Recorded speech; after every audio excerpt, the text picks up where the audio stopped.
최근 일본 정부의 지진조사위원회가 각 지역에서 지진이 발생할 확률을 발표했습니다. 그리고 이번 발표에서는 난카이 트라프 지진이 일어났을 경우 각 지역에서 3m 이상의 쓰나미가 발생할 확률도 함께 공표하였습니다. 쓰나미의 발생 확률을 공표하는 것은 처음 있는 일입니다.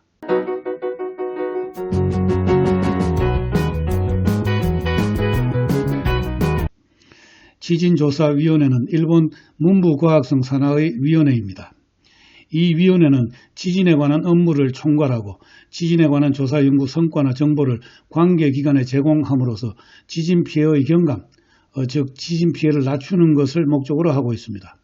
지진조사위원회 발표는 일본 정부의 공식 입장이라고 봐도 됩니다. 먼저 일본 전국에서 지진이 30년 이내에 발생할 확률입니다. 확률이 높은 지역을 색깔별로 나누어서 제시했습니다. 보라색은 높음, 확률 26% 이상이고 적색은 비교적 높음, 3에서 26% 미만, 황색은 3% 미만입니다. 가장 북쪽의 홋카이도 동쪽의 치시마 해구, 그리고 동일본 대지진의 진원인 일본 해구, 그리고 도쿄 근처의 사가미 트라프로 이어져 있습니다. 모두 보라색으로 30년 이내 26% 이상의 확률로 규모 8.0 이상의 지진이 발생합니다. 이 지역에 지진이 임박하고 있다는 인식에는 변함이 없습니다. 북미판과 태평양판의 경계는 이러한 해구로 이어져 있는데 해구에서 발생하는 해구형 지진의 확률은 동일본 대지진 이후에도 또다시 일어날 확률이 매우 높습니다. 유라시아판과 필리핀 해판의 경계가 난카이 트라프입니다. 트라프는 바다 밑의 가늘고 긴 해저 지형인데 주로 판과 판의 경계에 나타납니다. 깊이 6,000m를 기준으로 해서 그보다 수심이 적으면 해분, 트라프라 하고 6,000m보다 깊으면 해구, 트렌치라고 합니다. 이번 발표에서는 난카이 트라프에서 규모 8에서 9의 거대 지진이 앞으로 30년 이내에 일어날 확률은 기존의 발표대로 70에서 80% 매우 높습니다. 그리고 이번에 앞으로 30년 이내에 난카이 트라프 지진으로 3m 이상의 쓰나미가 발생할 확률이 처음으로 공표되었습니다.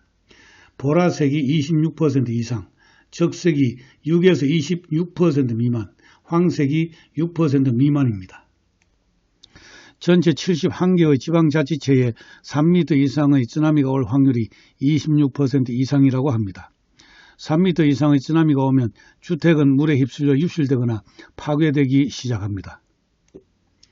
30년 이내에 26%라는 확률에 대해 일반인들이 그렇게 높은 확률은 아니라고 생각할 수 있습니다. 그에 대해서는 다음과 같이 말하고 있습니다. 30년 이내에 교통사고로 부상을 입을 확률은 15%, 화재를 당할 확률 1.1%, 태풍으로 이재민이 될 확률은 0.33%라고 하면서 3m 이상의 쓰나미가 덮쳐올 확률이 26% 이상이라고 하는 것은 결코 적은 수치는 아니라는 것을 강조합니다. 5m 이상의 쓰나미가 오면 방파제와 같은 구조물로 쓰나미를 막아내기는 어려워집니다.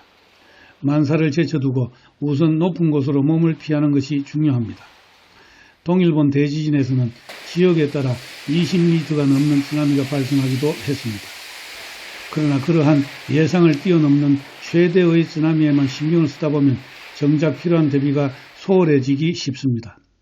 주민들에게 현실적인 쓰나미 대책의 촉구가 이번 발표의 목적이었다고 보여집니다. 이번 발표를 통해 난카이 트라프 지진이 앞으로 30년 이내에 70에서 80% 확률로 일어난다는 것이 일본 정부 공식 발표로 재확인되었습니다. 난카이 트라프 거대 지진으로 3m 이상의 쓰나미가 도시를 덮칠 확률이 교통사고로 부상을 입을 확률보다 훨씬 높다는 것은 매우 현실감 있게 전해옵니다. 2016년과 2017년에 경주 그리고 울산 앞바다에 규모 5.0을 넘는 지진들이 연이어 발생했습니다. 우리나라도 이미 지진 안전지대는 아니죠. 강 건너 불구경할 때가 아닙니다. 지진에 대한 대비는 하고 있는지, 내가 사는 집이나 직장은 내진 설계가 되어 있는지 관심을 갖고 되돌아봐야 할 것 같습니다. 대비를 하고 평소 준비를 해야만 재난이 오더라도 피해를 최소한으로 막을 수 있습니다. 지진은 이제 먼 나라의 이야기가 아닙니다.